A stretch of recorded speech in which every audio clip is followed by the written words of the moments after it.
this cute little project. Have you ever had a little, you know, this is from the Dollar Tree. I upcycled it. And I took this off the back. So here's our back that we embellished. Like I said, it's not perfect, but I feel like it finishes it off and it makes it look nice. But I took this off with some pliers before I did this part. So now I want to add some beads to this. And I already have some fabric that I've torn into ribbon that I'm going to use for embellishing this project as well. But I want to add a few beads back onto this before I put this back on the back of the project. I don't know why I keep saying back on, but anyway.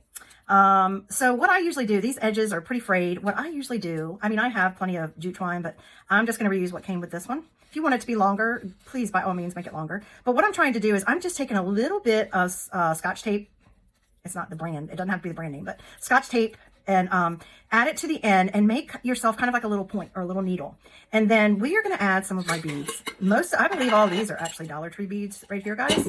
These are not. These are probably from somewhere else. I don't remember what. Oh, I forgot I had those. Are those not fabulous? Look at those. I forgot I had those. But I put all my black and white ones in here. Now, these black ones may be from Dollar Tree. I don't remember. Probably are. I'm going to pull a few of those out. I like to work in odd numbers when I'm doing anything in design. So I'm probably only going to use maybe 5 beads. And I don't think I want to use any really large ones. Now, this yellow isn't the exact same color yellow, but you know what? It's close enough. I have some round ones, smaller, bigger, really small. I even have some square ones. I'm not going to use the square ones. I think I'm just going to use some of these little, oops, it's going way down in there. I think, oh, that one has pink on it for some reason. I'm going to use a couple of these little tiny yellow ones. And let's see, I guess I have 2 sizes of the yellow. Let me see. It's 2 different sizes. I might use, one. I think I want to use the littler ones. I think I do. Let me try to get another little one. And then 2 of the black. And then I think 1 green. We're going to put 1 of the green in the middle. And I may, let me look at my greens. I may choose one of the square ones. I don't know. I don't want to go that big in conjunction with these other beads because that's too big, I think. But the square one's kind of more in the middle, even though it's a little darker color than that. I think it's going to work. I'm just looking at the colors, guys. Oh, I just threw that one somewhere. All right, so I think that's going to be my bead combination. And what I'm going to do is just start feeding it on through this little needle that I made. And if it's not quite pointy enough, then all I have to do is cut off a little bit more, which I don't have some scissors. Let me grab my scissors. And we'll cut that a little bit more pointy. I actually have a lot more off the edge than I meant to have. Just cut that off. And I'm just kind of twisting it until I get it really pointy. These are very small openings, as you can see. So hopefully this is going to work. You know, like I said, these are Dollar Tree beads. And sometimes they even are, looks like it's kind of like painted over. So if you have some kind of tool you can use to poke that hole a little bigger, then maybe do that. In terms of kind of getting the paint out of the way. So I feel like that's all it is its paint is in the way. I'm testing my fine motor skills. Ooh. So this is just one of those little things from the Dollar Tree as well. I think they must use it for like maybe the cricket stuff or the weeding things. So this, I don't know why most of these yellow beads have some pink on them, but I'm just getting pink. I'm not going to worry about it as far as whether it's got yellow, you know, pink on it or not. We're going to be all right. So we're just going to feed that through, and hopefully that's going to make it skinny enough. These are really tiny little holes. I may not be able to, guys. We might have to start from scratch. It might be too thick to work in there. I don't know. We're going to see. I'm all about trial and error with you guys. If I can show you guys something that's going to give you a little bit easier time creating, then I want to do that. And if I have to do that through trial and error, I'm okay with that too. It might save you some time in the long run. I'll just trim that off a little bit. It's going to be a very small hanger, you guys. I'll be honest with you, what I've also done in the past, if I've really needed to try to get it to work better, is I've taken a lighter to the end of my Scotch tape and kind of melted it.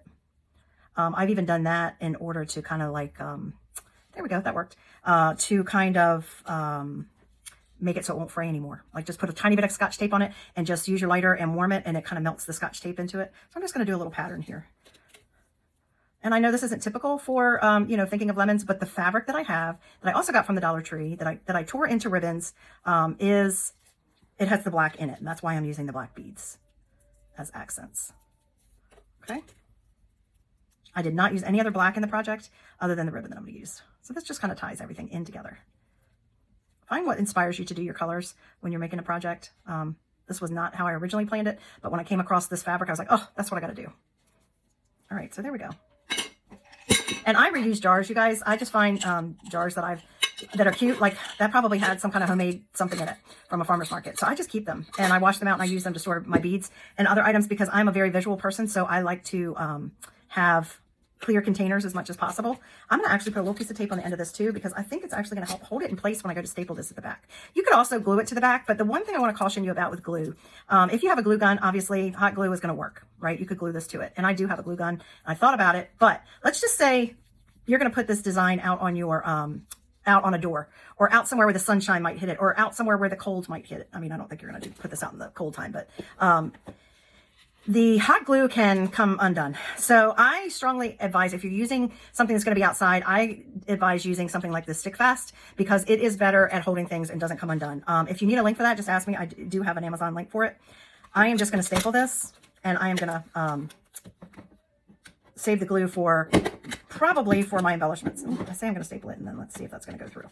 The staples, yeah, that staple may not. You guys, the staples I pulled from it were much thicker, so they might have been from a staple gun. I have a staple gun, but I'm not sure if it's thick enough. So we may have to use the glue. I'm not sure it's thick enough. I mean, the board is thick enough to hold it, so we may have to just use this. So, and I don't have a exact placement. I just kind of, they had it like pretty wide. You can decide where you want to place yours. I'll probably try to do it. The Stick Fast is nice because you do have a little time that you can kind of play with it before it sets. I'm just going to hold that down.